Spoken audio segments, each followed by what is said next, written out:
Welcome, dear traveler of the Dream Atlas. You have arrived now at the edge of the waking world.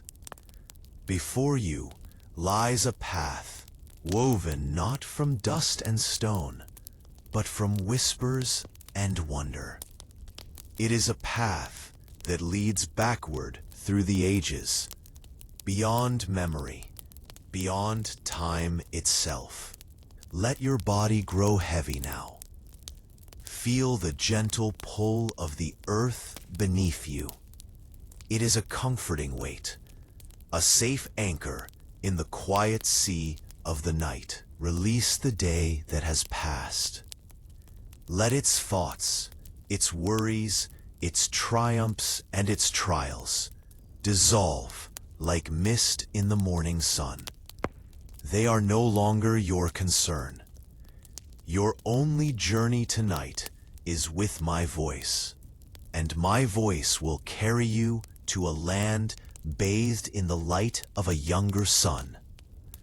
We are going to Mesopotamia, the land between the two rivers, the cradle of all that we know. Breathe in and feel the ancient air fill your lungs. It is warm and dry and carries the scent of clay bricks baking in the sun. It carries the faint, sweet perfume of date palms rustling by the riverbank.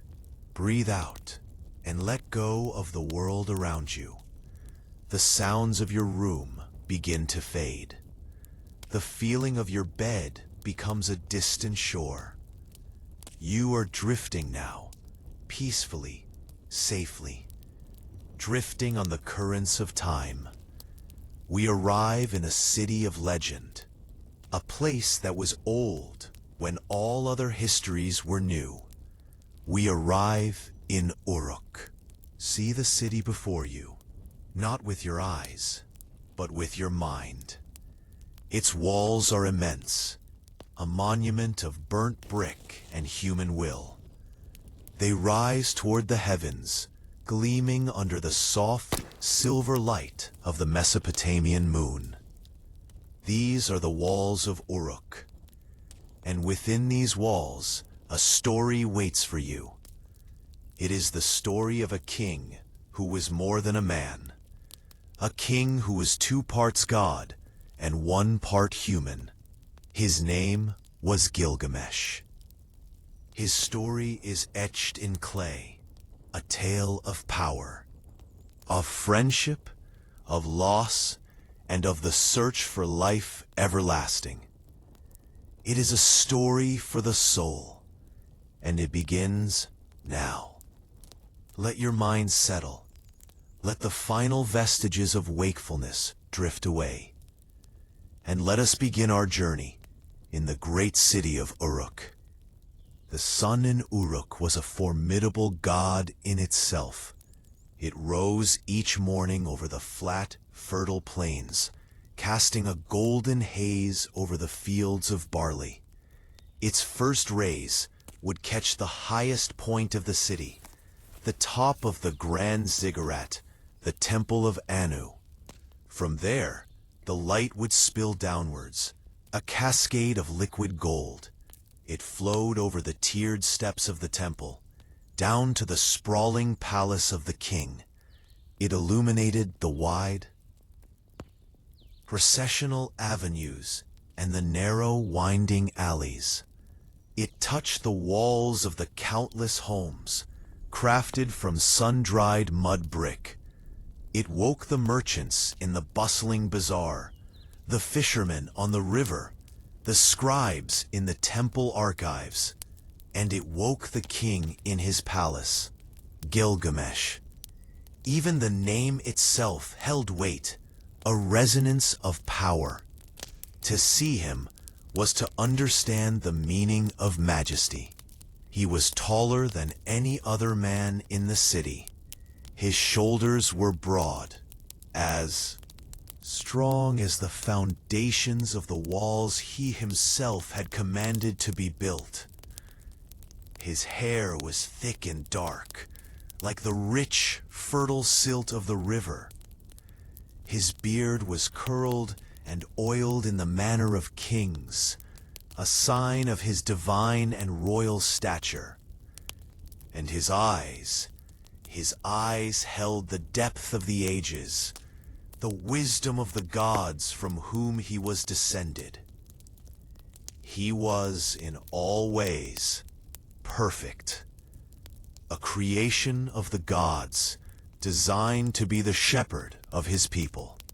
But this shepherd had become a predator. His strength knew no equal, and so it knew no restraint.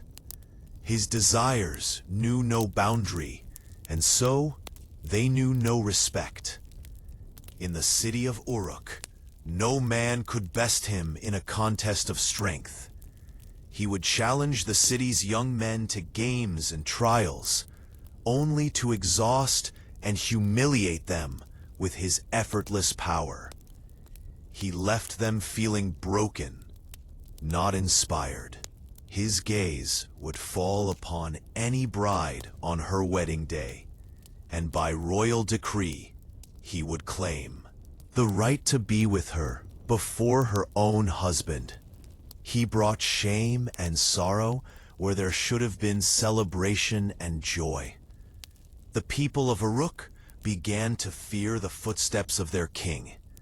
They admired the great walls he had built around their city, a bastion against the raiders of the desert. They were proud of the magnificent temples he had raised to the heavens.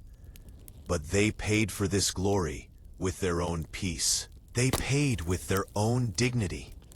Their hearts grew heavy with a quiet resentment. The sound of laughter in the city streets grew thin. The joy of a new marriage was tainted with a bitter apprehension. The strength of their sons was a source of dread, not pride, for it would only attract the king's oppressive attention.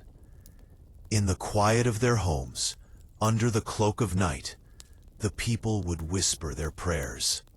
They prayed to the great gods who lived in the heavens. They prayed to Anu, the god of the sky, the patron deity of their city. "O great Anu," a father would murmur, holding his son's hand, "you gave us a king to protect us. But who will protect us from our king?" A mother would weep silently into her veil. Their whispers were small, fragile things in the vastness of the city. But they were numerous. Night after night, the whispers rose from the homes of Uruk. They joined together, forming a current of sorrow, a river of pleas. This river of prayer flowed up beyond the great ziggurat, beyond the moon and the stars. It flowed all the way to the celestial court of the gods. And the gods listened. They heard the wariness in the voices of Uruk's people. They saw the shadow that Gilgamesh, their own creation, had cast over the city. The great gods convened in their shining assembly. Anu, the Sky Father, spoke first, his voice like the rolling of distant thunder. "We created this man, Gilgamesh, to be a paragon," he declared.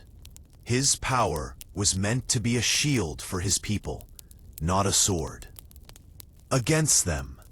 Then he storms through his city like a wild bull, arrogant and unchecked." Enlil, the god of wind and storm, nodded in agreement. "His heart has no equal," Enlil said, "and so his arrogance grows without limit. He sees no reflection of himself, and so he believes he is the only being of consequence." The gods fell silent for a moment, contemplating the problem of their powerful, flawed creation. It was then that Aruru, the goddess of creation, spoke. She was the one who had first mixed the clay of the earth with divine essence to form humankind. Her voice was as gentle as the shaping of a new leaf, but it held an unshakable wisdom. "If his heart has no equal," she proposed softly, "then let us create one. Let us fashion a man to match him in strength, in spirit, in will. Let us create a second self for Gilgamesh, a mirror for his soul. Not to destroy him," she clarified, seeing the look in Enlil's eyes, "but to challenge him, to temper him, to teach him. And let us create a wild man, as untamed as Gilgamesh is now. And let their encounter reshape the destiny of Uruk." The gods agreed with her wisdom. It was a plan that held the delicate balance of creation and correction. So the goddess Aruru descended from the heavens. She came to a quiet place in the wilderness, far from any city, far from any touch of civilization. She washed her hands in a clear, cool stream. She then reached down and took up a pinch of clay from the earth. It was the same sacred clay from which all life had been formed. She rolled it in her hands, feeling its texture, its potential. She kneaded it with the care of a master potter. Into this clay, she whispered the essence of the wild places. She gave it the strength of the mountains, the endurance of the desert stones, the spirit of the untamed beasts. She shaped it into the form of a man as magnificent in his own way as Gilgamesh. But where Gilgamesh was polished and regal, this man was raw and elemental. She let his hair grow long and matted, like the mane of a lion. She covered his body in a thick coat of hair, like the pelt of a wild animal, to protect him from the sun and the wind. She formed his muscles to be powerful, not for show or for contest, but for survival. Muscles for running with the gazelles, for wrestling with wolves, for living in the heart of nature. And when her creation was complete, she named him Enkidu. She placed him gently on the earth, in the heart of the steppe, and breathed life into him. Enkidu's eyes opened. The first thing he saw was the vast, open sky above him. He felt the rough, dry grass beneath his back. He heard the sound of the wind whispering through the reeds. He knew nothing of cities, of kings, of palaces, or of prayers. His world was the earth, the sky, and the creatures that moved between them. He rose to his feet, a giant born of the wilderness. He felt a deep, instinctual connection to the world around him. He was not a man who observed nature. He was a part of it. He saw a herd of gazelles grazing nearby, their slender legs tense and ready to flee. But they did not flee from him. They sensed in him a kindred spirit, a fellow creature of the wild. Enkidu knelt down and began to graze alongside them, chewing on the sweet grasses and herbs of the plain. He felt the sun on his hairy back, and it was good. When the gazelles grew thirsty, they led him to a water hole. He knelt down beside them, unafraid, and drank deeply from the cool, clear water. He saw his reflection for the first time, the face of a wild man, bearded and long-haired, stared back at him. He felt no surprise, no alarm.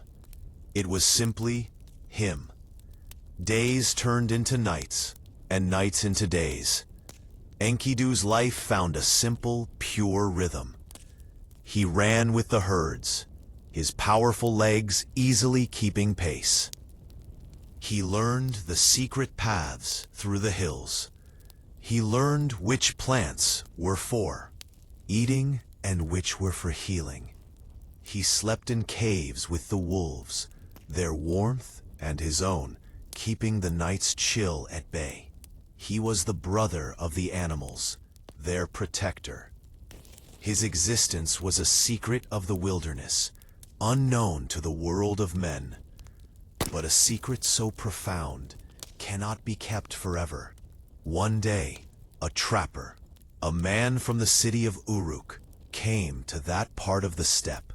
He was there to set his pits and snares, to catch the beasts of the wild, for their meat and their pelts. He worked for several days, digging his pits and setting his traps near the waterhole. He imagined the fine gazelles and strong wild donkeys he would bring back to the city markets. But when he returned to check his traps, he found them all sprung, all empty. The pits were filled in. The snares were broken. He was confused and angry. He set his traps again, this time hiding himself in some dense reeds to watch. He waited for hours, silent and still, under the heat of the Mesopotamian sun. As dusk began to settle, the animals started to approach the waterhole. And then the trapper saw him.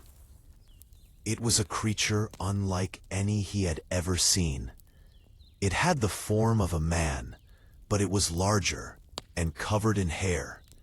It moved with the grace and confidence of a wild beast. The trapper watched, his heart pounding in his chest, as this wild man went from trap to trap. With his immense strength, Enkidu pulled the snares apart. He carefully filled in the pits, making the ground safe again for his animal friends. He then knelt by the waterhole and drank alongside the gazelles as one of them. The trapper was overcome with a primal fear.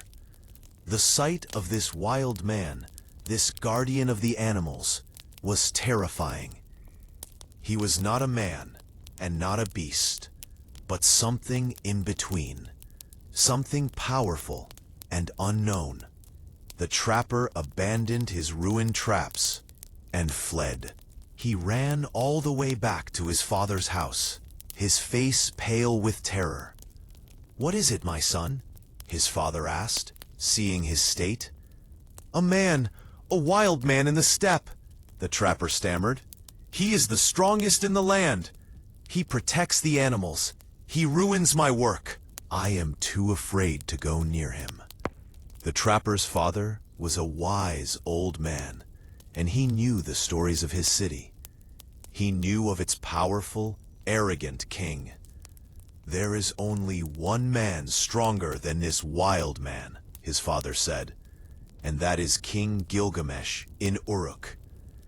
"But you cannot fight this creature with force," the wise father continued, "for he is one with the wild. You must use a different kind of power to tame him. Go to Uruk. Go to the king, Gilgamesh. Tell him of this wild man. Ask the king to give you a companion, a woman from the temple. Her name is Shamhat, the temple courtesan. Her beauty and her grace are renowned.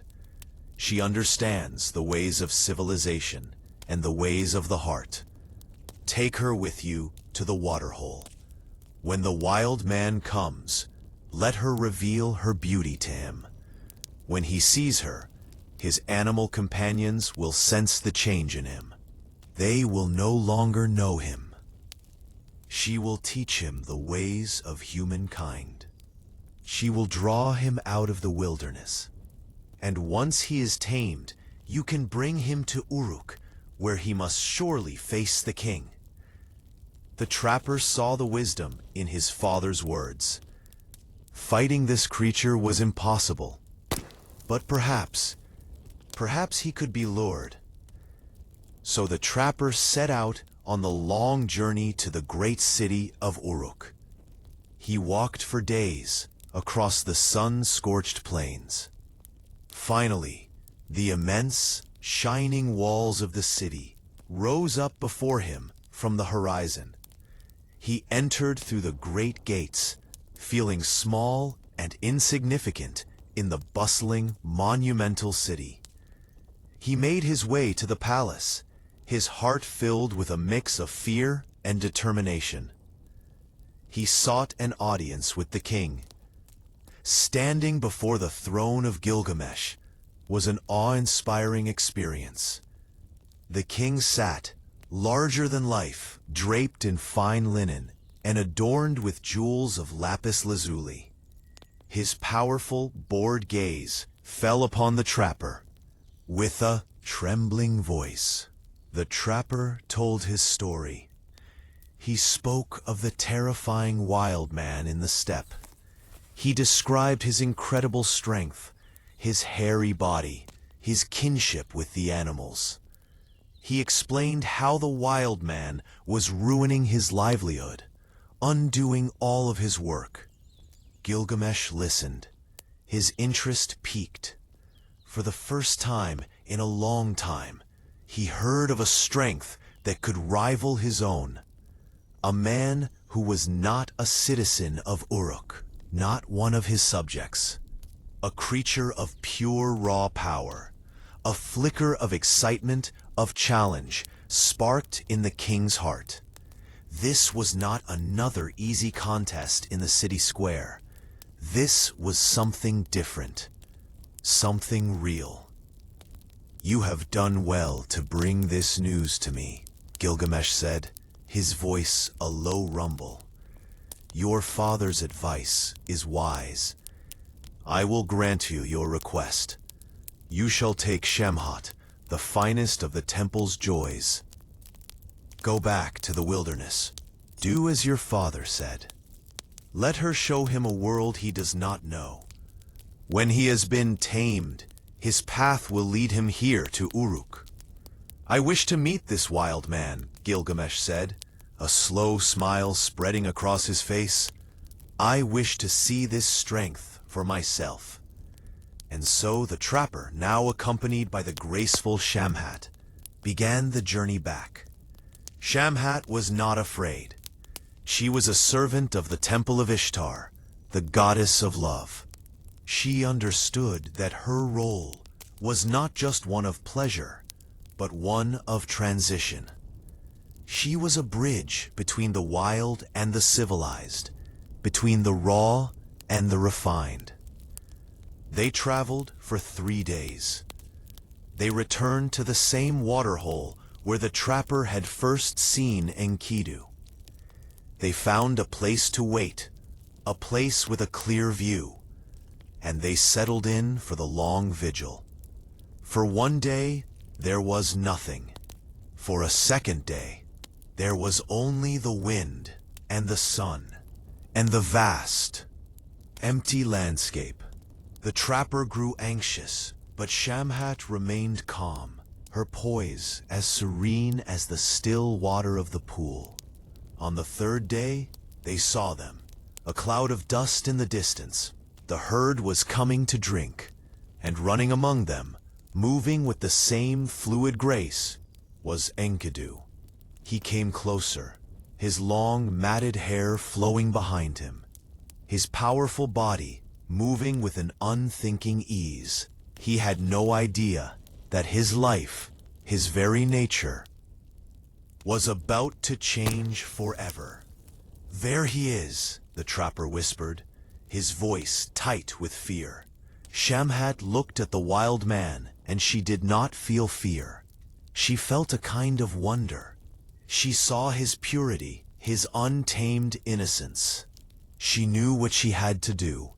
"Now," she said to the trapper, her voice calm and steady, "stay here. I will go to him alone." Shamhat gracefully rose to her feet. She let her outer robe fall to the ground, revealing the beauty of her form. She walked slowly, deliberately, toward the edge of the waterhole. She did not approach the animals, but simply stood where Enkidu would be sure to see her. Enkidu, leading the herd to the water's edge, suddenly stopped. He caught a scent on the air that he had never smelled before.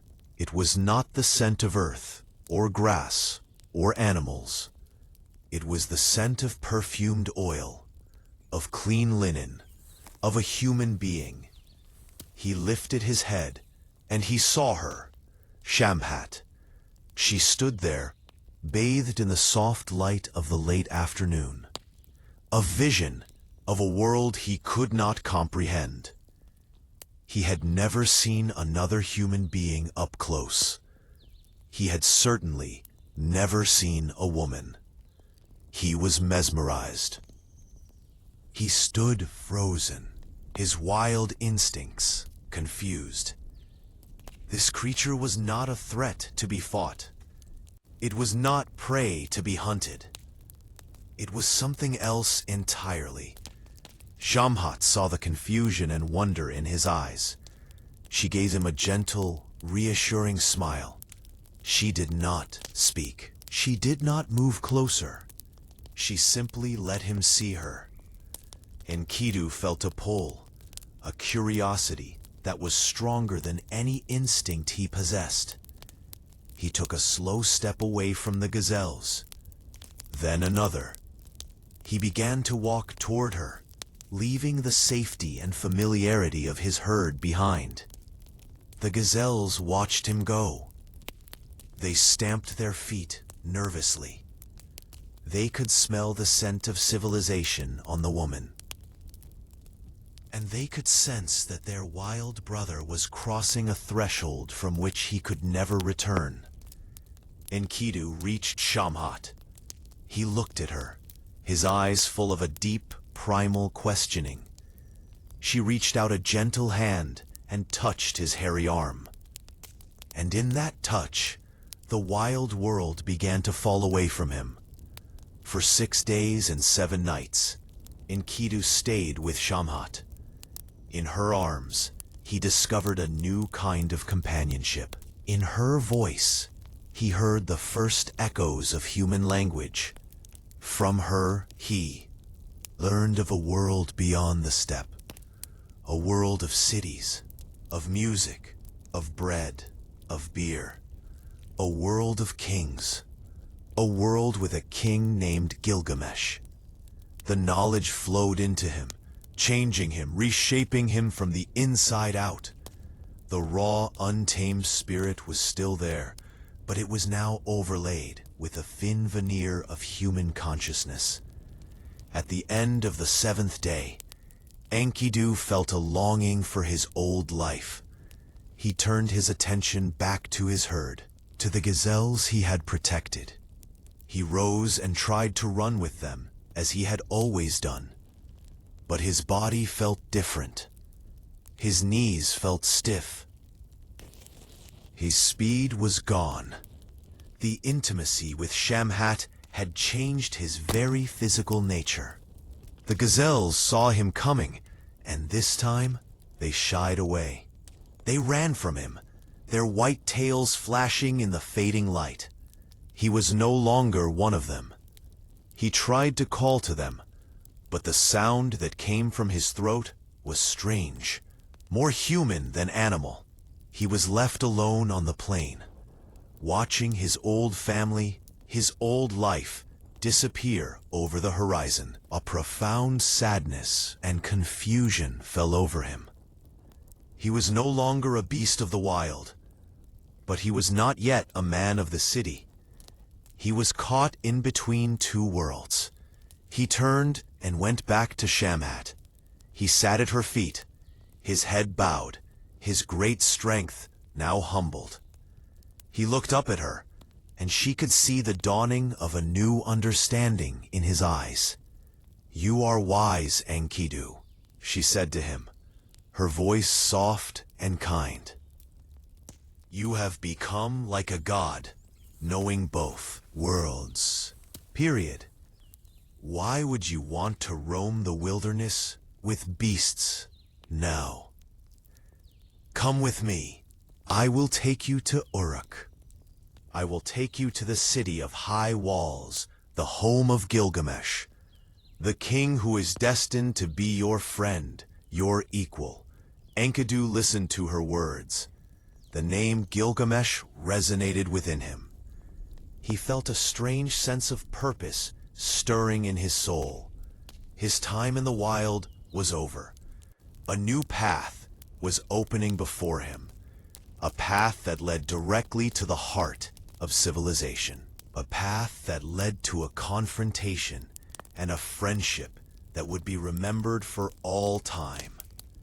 His journey to becoming human was just beginning, and his journey to Uruk was about to start. Let your mind drift with Enkidu now. Feel the vastness of the plains around you.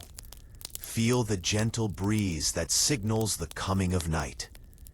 The stars are beginning to appear in the deep, dark sky. Countless points of silver light. Each star is a distant sun. Each one is a story untold. You are safe.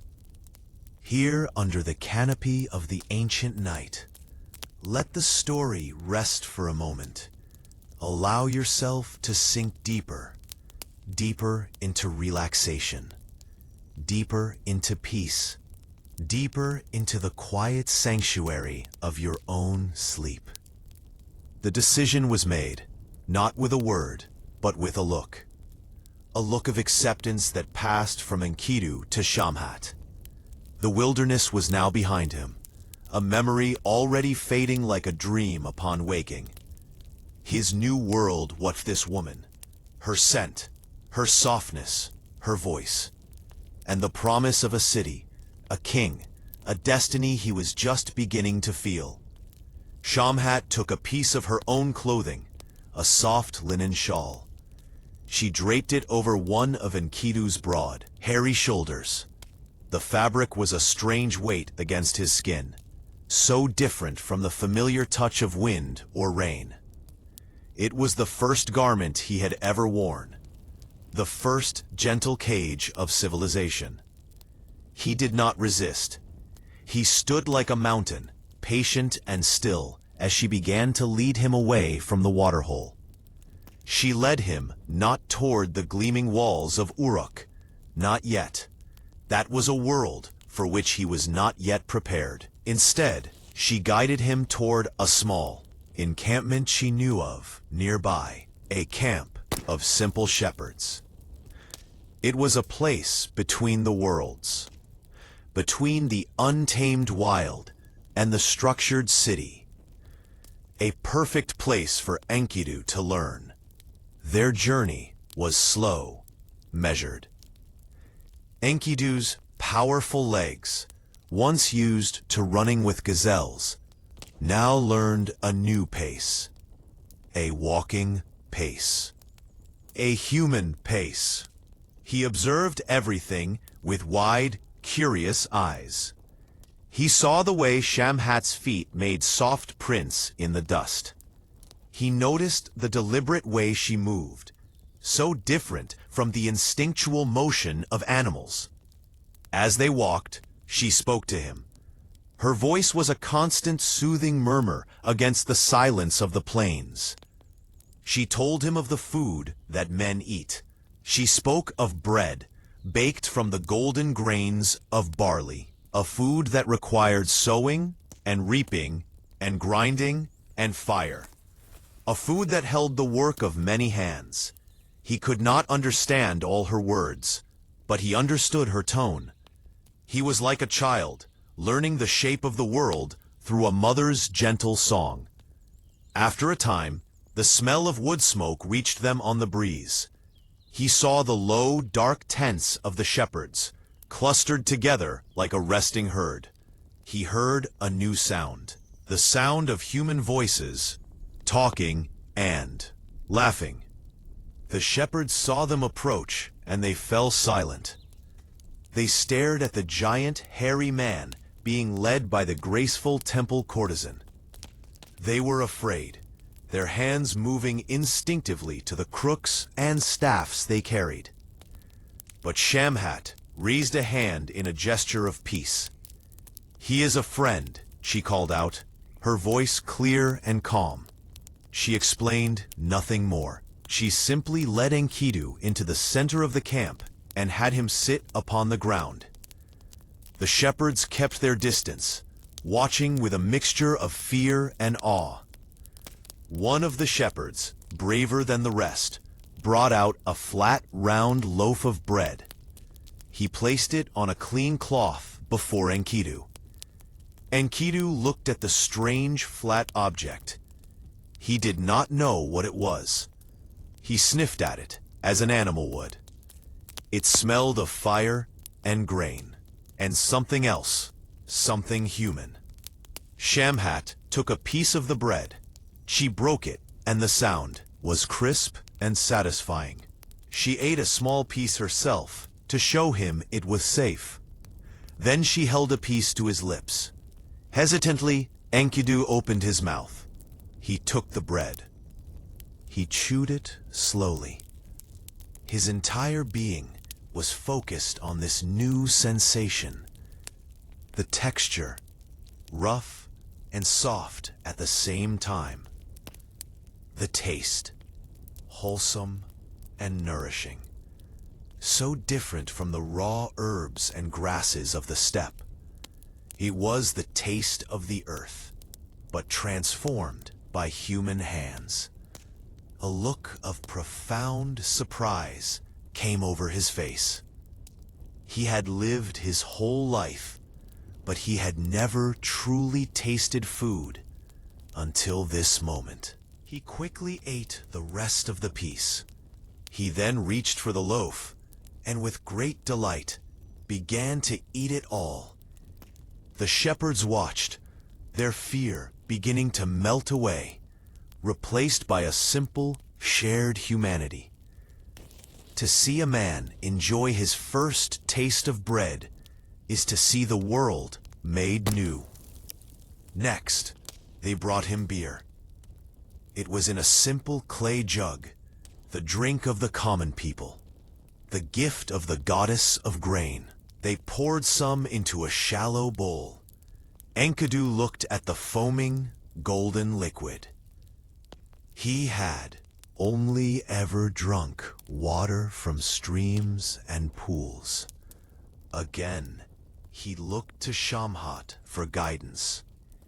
She drank from the bowl first, then offered it to him.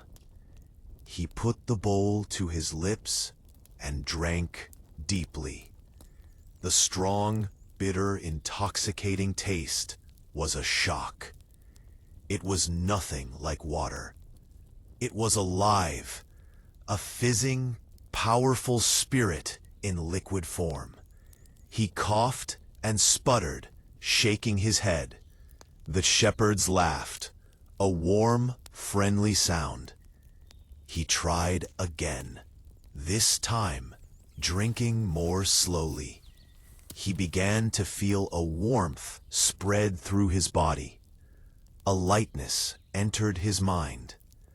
The hard edges of the world began to soften. He drank 7 jugs of the beer. His heart soared, his face glowed. His body, so long tensed by the constant vigilance of the wild, began to relax completely for the first time. He felt a deep and abiding joy well up from within him. He let out a great, booming laugh. The sound was so full of life and happiness that the shepherds all laughed with him. The fear was completely gone now. He was no longer a monster, a wild man of the steppe. He was a guest, a friend. That night, a barber was brought to him. With a sharp blade of obsidian, the barber carefully began to cut away the long, matted hair from Enkidu's body.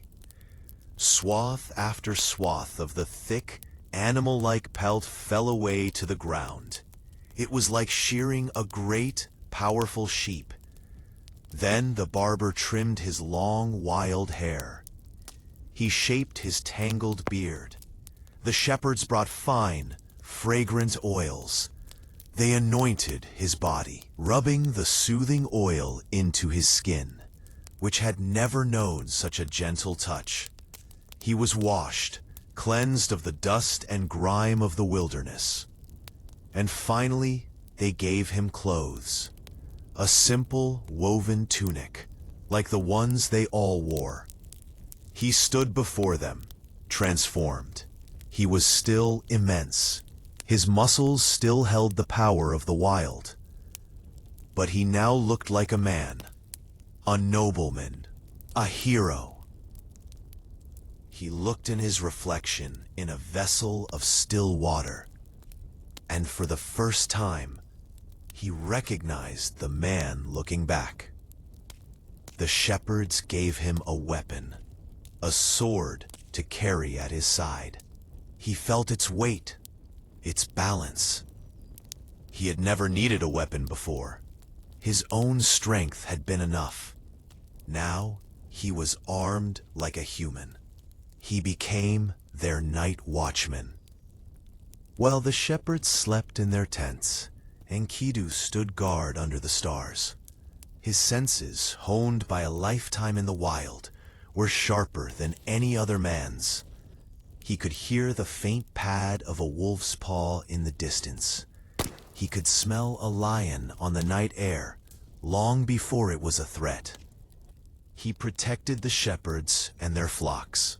He, who was once the brother of the wild beasts, now became their adversary. He was a guardian of the human world. Meanwhile, back in the walled city of Uruk, the king was sleeping. But his sleep was not peaceful. The gods were sending him messages, preparing him for the arrival of his equal. Gilgamesh tossed and turned in his great bed, and he dreamed.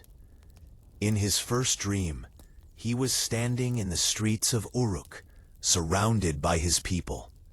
Suddenly, a star fell from the heavens. It was not a small, fleeting meteor. It was a piece of the sky, a block of celestial rock, impossibly heavy. It landed in the street before him, and the very foundations of the city shook. In the dream, Gilgamesh found himself drawn to this fallen star. He was filled with a strange love for it, as one loves a wife. He tried to lift it, to move it, but it was too heavy.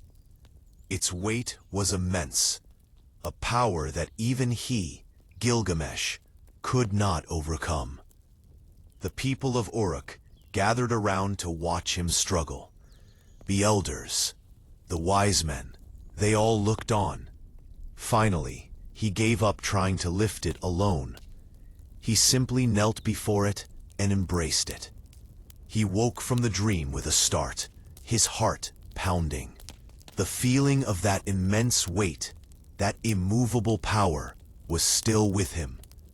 He did not understand what it meant. He rose from his bed and went to the chambers of his mother. His mother was the Lady Ninsun, a minor goddess herself, known for her wisdom and her ability to interpret dreams. She listened carefully as Gilgamesh recounted the dream of the fallen star. She saw the confusion in her powerful son's eyes. "My son," she said, her voice full of ancient knowledge. "The dream is not a mystery. It is a promise. The star that fell from the heavens, the celestial rock you could not move, that is a man, a companion. He is coming for you." One has been born in the wilderness, a man of incredible strength and power. He is your equal, your second self. You will see him, and you will be drawn to him as you were drawn to the star. You will embrace him as a wife, for he will become your most loyal and beloved friend. You will struggle with him at first, but in the end, you will not be able to push him away. And together, you will accomplish great things. Gilgamesh listened to his mother's words, and a feeling of anticipation began to replace his confusion. A companion, an equal. The very idea was something he had never considered. The next night, he dreamed again. In this second dream, he was again in Uruk, and he saw an axe, a great double-bladed axe, lying in the middle of the street. It was not an ordinary axe. Its form was strange, alien, as if it had been forged by foreign hands. The people of the city gathered around it, marveling at its strange and beautiful shape. And again, Gilgamesh felt that same profound sense of love and attraction for this object. He was drawn to it, as if it were his own soul, cast in metal. He picked it up. It felt perfect in his hands. He carried it to his mother's side and laid it at her feet, a treasure he would keep forever.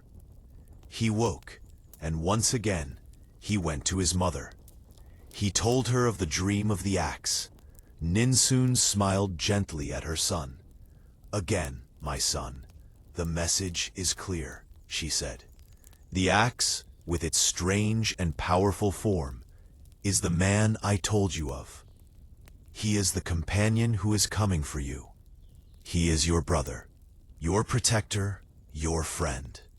He will stand by your side in your greatest moments of need. Rejoice, Gilgamesh, for your destiny is about to find you." Gilgamesh returned to his royal duties, but his mind was elsewhere. He scanned the faces of the people in his city, wondering. He looked out from the top of the ziggurat toward the vast, empty plains beyond the walls. He was waiting. Back at the shepherd's camp, Enkidu was learning more each day. One day, a traveler, a man on his way to a wedding in a nearby village, stopped at the camp for the night. The shepherds welcomed him, and they all shared a meal. The traveler was upset, his face dark with anger and shame. "What troubles you?" one of the shepherds asked. "It is the king," the traveler said, spitting the word like a curse. "Gilgamesh." Enkidu's head snapped up at the mention of the name Shamhat had told him so much about. "What has the king done?" another shepherd asked. "The wedding I am going to," the traveler explained, his voice thick with sorrow. "The public assembly has sanctioned the marriage bed for the king. Gilgamesh, by his decree, will lie with the destined wife first. He will have her before the groom, her own husband. This is his right, he claims, the will of the gods at his creation. He brings tears where there should be joy. He casts a shadow over the sacred act of union." As Enkidu listened, a profound change happened within him.